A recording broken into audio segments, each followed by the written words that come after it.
Hey, welcome to our third episode of this, I guess, pretty new show now, the Golden Path to Spring One, which is basically our little golden path that's going over to Spring One over in August.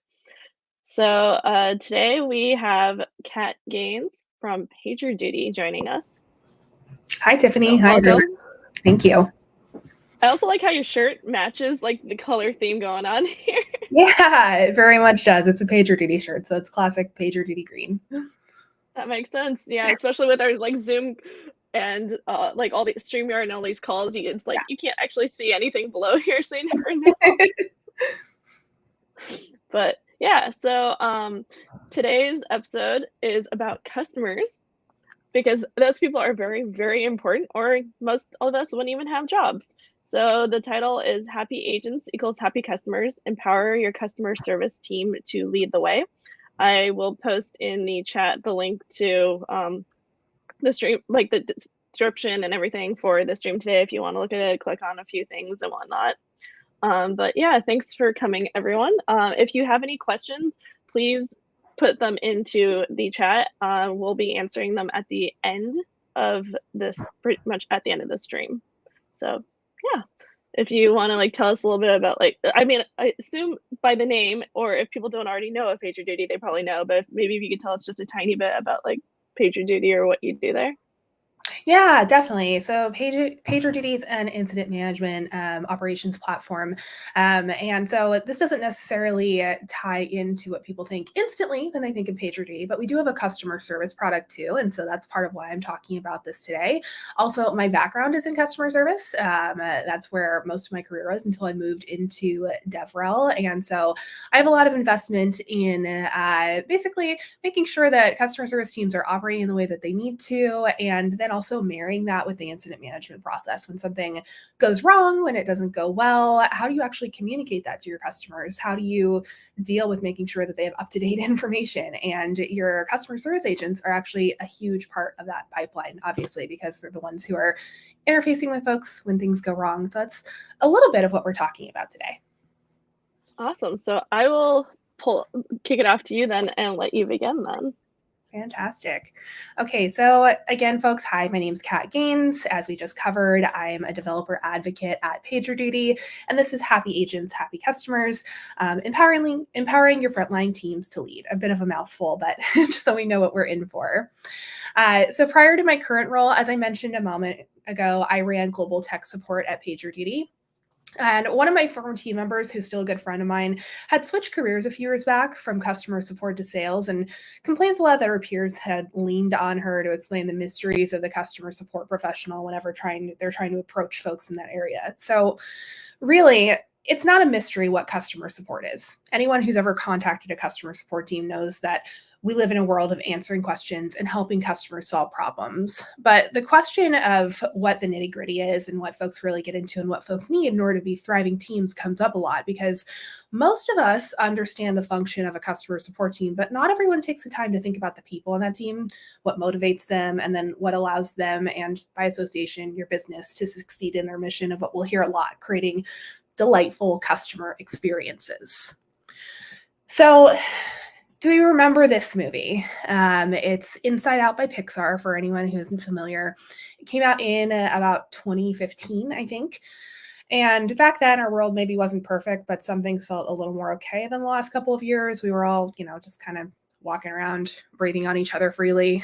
Not in a weird way, but, this is one of my favorite Pixar movies. It's not just because the protagonist has blue hair, but back then, what I call ye olden days, really pre-pandemic, a lot of customer perception of businesses could easily be built on face-to-face interactions. In software, that still hasn't always been in the case, even back then, but generally pre-2020 was a world where even when your customers were upset, for a lot of businesses, they could just walk into a storefront or an office and someone could use their human connection, their face, their facial expressions, their presence there to soothe their woes. In this movie, I really loved the depiction of how emotion shapes us. I read this New York Times article back then about the movie that states, emotions guide our perceptions of the world, our memories of the past, and even our moral judgments of right and wrong.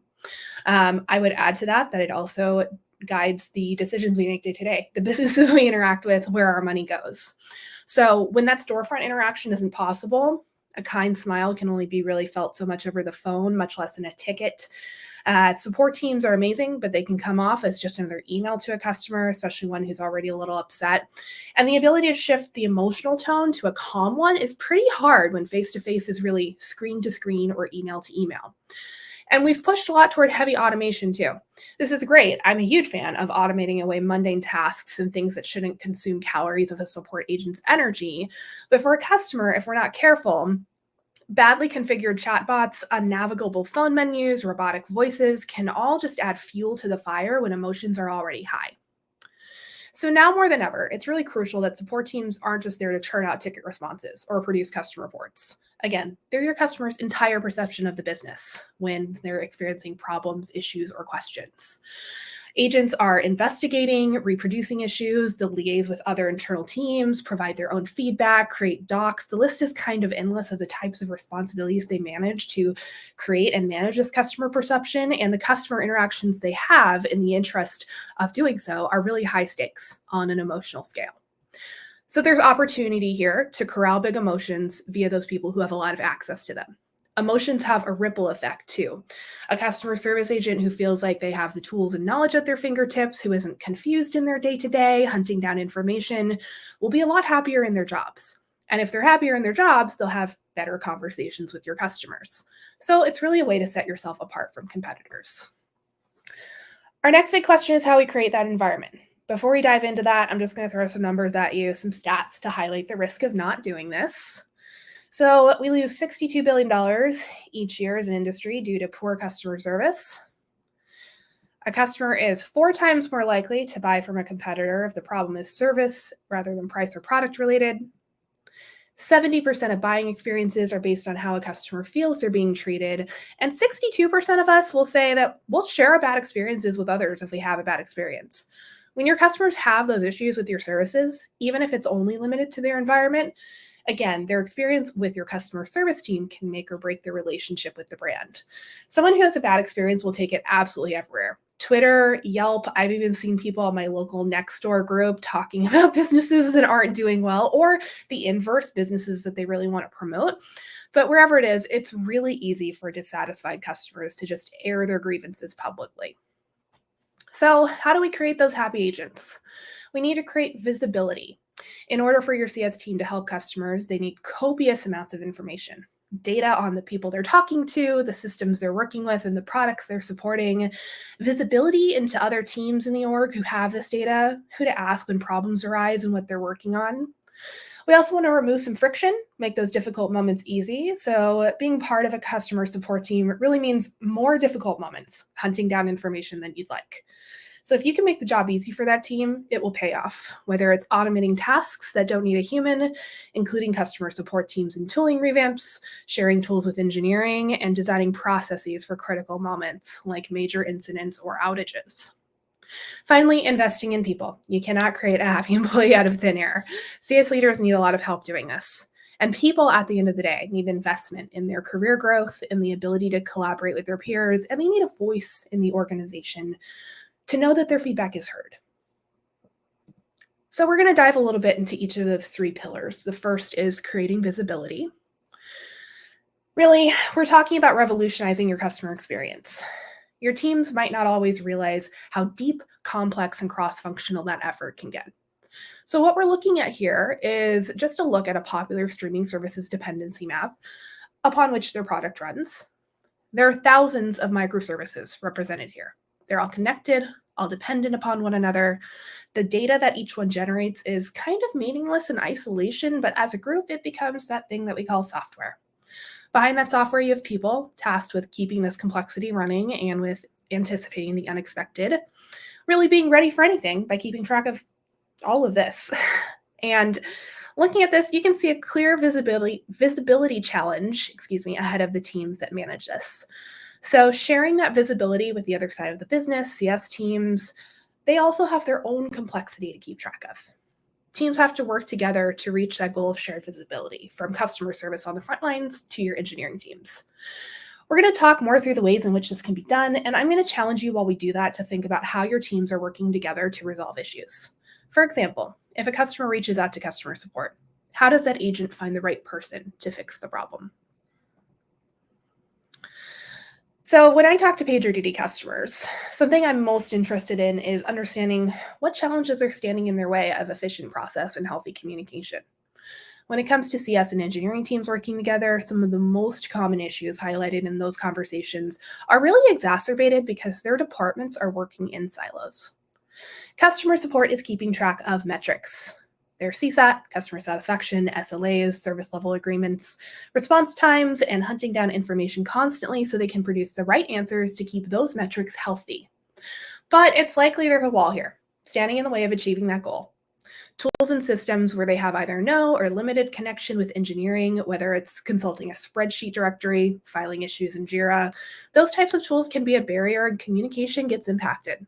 They can't get timely information on the status of issues, and engineering, likewise, can't get a good picture of how customers are experiencing the issue. CS is a natural extension of what engineering teams do when it comes to the impact on the customer experience. To build better products and care for our customers, these two departments need something pretty crucial. They need connection more than ever. Shared metrics and shared understanding of each other's goals is one step in this direction, and shared tooling with full visibility can push that a step further. So we believe that CS is a natural extension of what we've been doing at PagerDuty and what engineering teams are working on. To meet the goals of either team, whether it's building better products or caring for customers, the two departments really need that connection and shared metrics to be able to get there, to understand what's happening behind that wall, and to take it out of being kind of a black box where they're not seeing what's going on, giving them those tools to help customers understand as well. You can also use your customer support team to create visibility for engineering, for other parts of your organization. It's really important to remember that crucial information about problems can come from your customers too. They can be the signal. We work really hard as an industry to prevent customers noticing issues, and that's a great goal, but it just isn't always realistic. Sometimes it's going to happen, they're going to see what's up, and they're going to be impacted. So using that data that your customers give your CS team about what's wrong also has the effect of empowering agents to become part of the incident response process, rather than just reacting to it. Let's talk about that reaction and making it a little bit more proactive by removing friction. So customer support isn't easy. There's enough friction already. It's a hard job. If you've never worked in CS, I'm going to give you another piece of homework, which is to go shadow your customer support team and understand a little bit where that friction happens. And actually, no matter what, I'd like you to take that away as an assignment here. It's a great way to get to know who your customers really are by seeing them in their high emotion moments and seeing how your customer support team navigates that. All of the questions are coming their way, very few of the answers immediately at their fingertips. There are a lot of manual tasks to complete and not enough people to share the load. The increased demand and shifts of how we work over the last couple of years have only exacerbated those problems. So when I talk to CS teams about this, I also recommend leaning harder into tooling that lets you automate. That's especially timely right now as teams might be dealing with reductions in force and having to do more with fewer people. So automating mundane tasks like chatbots, etc. It sounds scary. Sometimes people balk at it a little bit when I automate my team out of a job as a fear that comes up. But if you have CS leaders who really focus the support on things that customers could reasonably self-serve anyway, like password resets, etc., and let their teams focus on the deep dive problems, really those teams will just be better able to focus on the interesting problems rather than the mundane. If automation can be applied when a ticket needs to be escalated to engineering, for example, the agent can then focus on what they can help with in the ticket, what they can actionably do to assist that customer, rather than just hunting down manual steps to make that escalation happen. You are probably using tooling to streamline your operations. Maybe PagerDuty, maybe something else. But if you are, share this with your customer support teams. Bring them into the loop. Your metrics out in the open with theirs in the same tools will help you stay aligned on common goals and reduce this kind of friction. Being able to share processes and to see information together in real time when something isn't going to plan will change the game completely. The feedback loop that's required for a mature software development lifecycle really needs the customer service team to operate effectively, and you can only do that if you have shared visibility across your organization. There's no other way, I promise.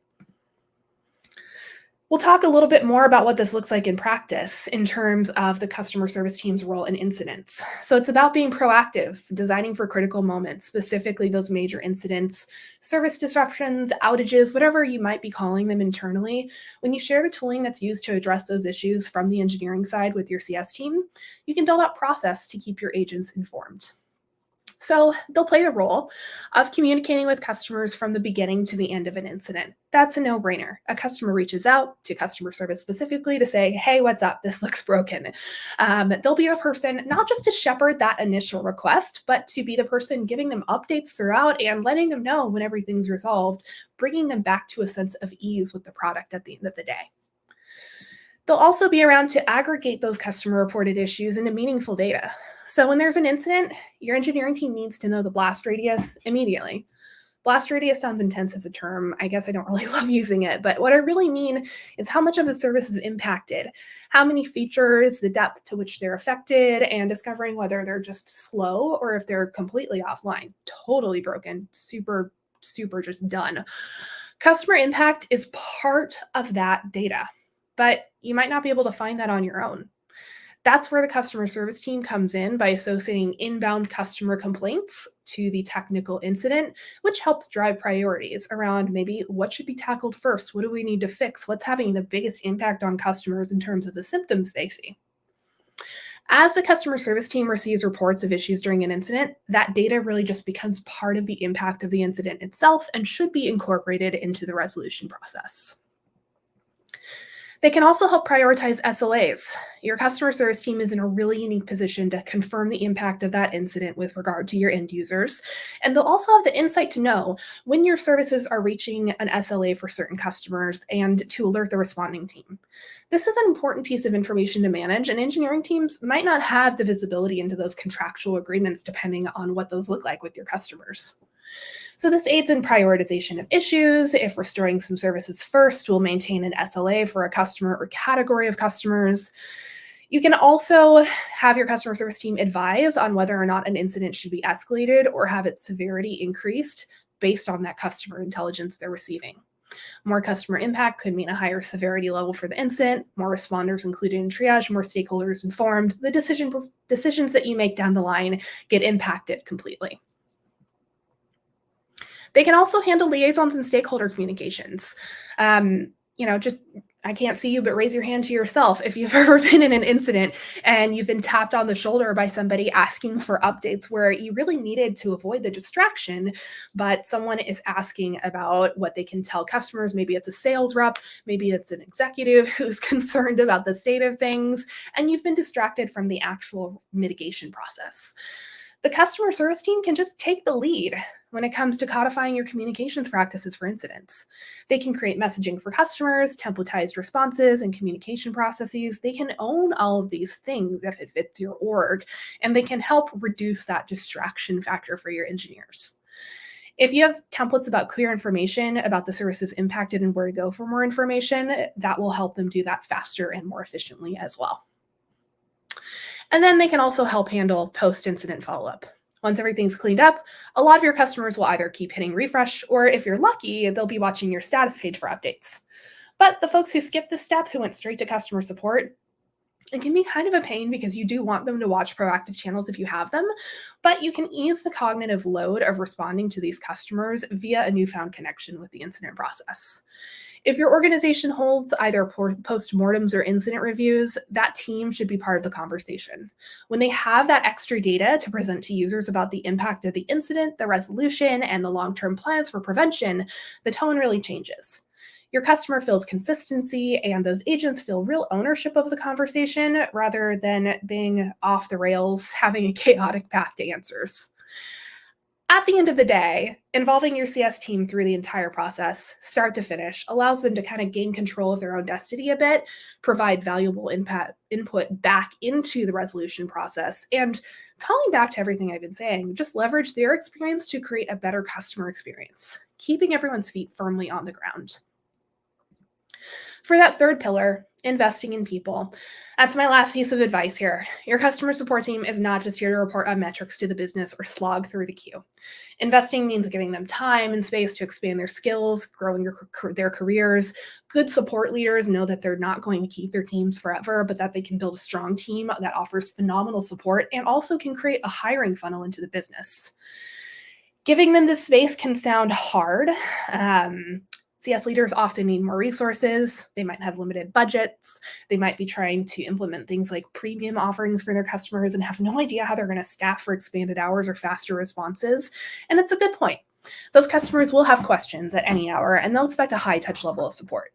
Hiring 24/7 staff won't help them redesign their team status as a cost center, but developing a staffing model to use their time efficiently just might.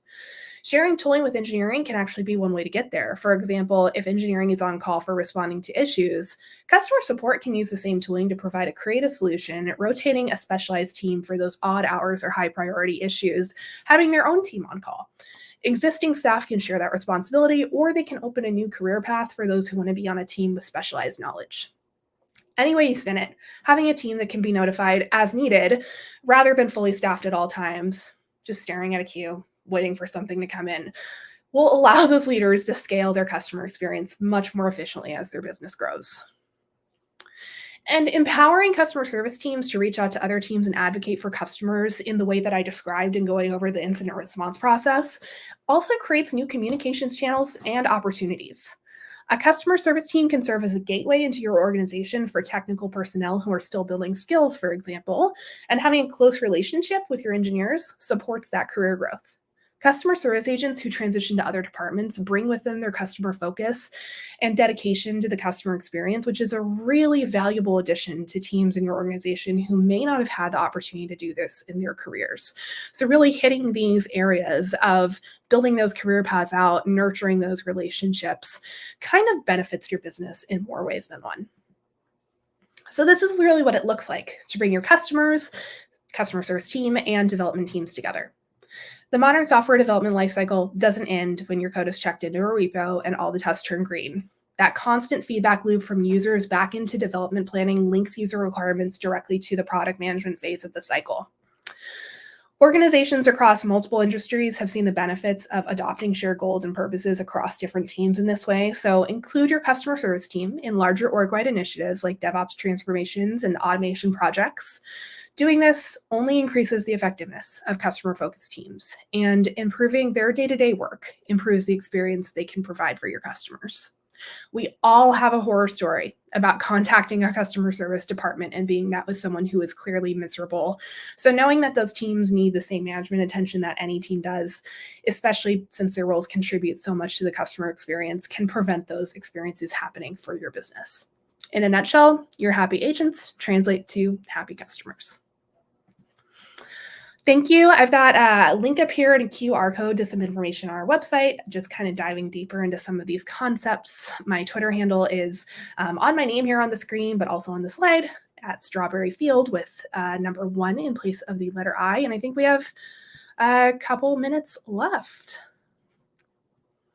Yeah, thank you so much. This is really cool. I haven't seen a talk like this before, or on this topic specifically. It's really fun to talk about. Yeah, so there aren't any specific questions because, I mean, you basically explained everything as you were going through. That end domain said, gee, things get real on Nextdoor. But yeah, so for anyone who's watching this afterward, if you found this from here, the link for seeing more about this is on tatsu.tv golden path /3. Chiller Bang says, thanks for the presentation. And Dorian says hi. Hi, Dorian. Thanks for coming. Things do get real on Nextdoor sometimes. But yeah, thank you so much for doing this. This was really awesome. Yeah, thank you for having me. Yeah, and then it'll be up on it'll be up over on Twitch. It'll be on YouTube. There's more than one YouTube, but all the links will be on the website afterward. Fantastic. So, yeah, folks, my DMs are always open if questions come up in the future. So happy to answer them where they do. And so, yeah, in a few months, we will have VMware Explore with Spring One this time around. So that'll be in Las Vegas from August 21st through 24th. So please come join us.